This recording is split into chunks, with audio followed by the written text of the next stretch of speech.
How did Fleischer Studios use the stereoptical process in cartoons? Have you ever wondered how Fleischer Studios created such a unique visual experience in their animated shorts? The answer lies in a fascinating technique known as the stereoptical process.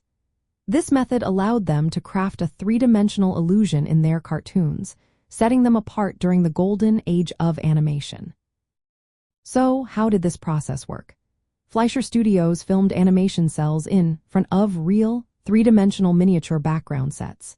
These miniature sets were carefully constructed and placed on a turntable.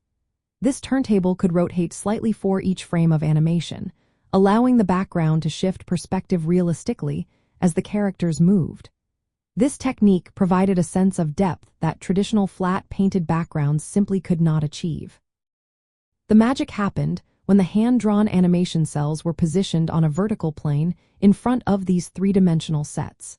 The combined scene was then photographed frame by frame using a special camera setup known as the setback camera.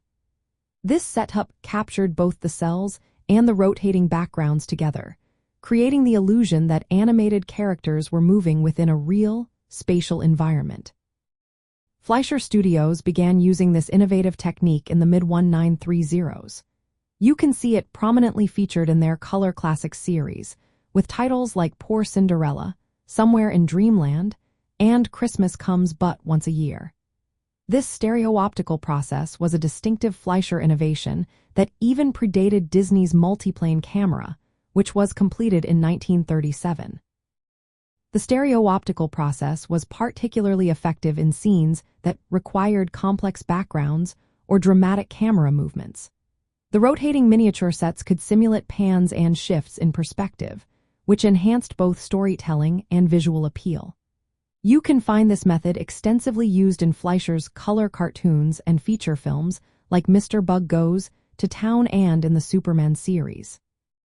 In essence, the stereoptical process was Fleischer Studios' way of merging traditional two-dimensional animation with physical three-dimensional model sets.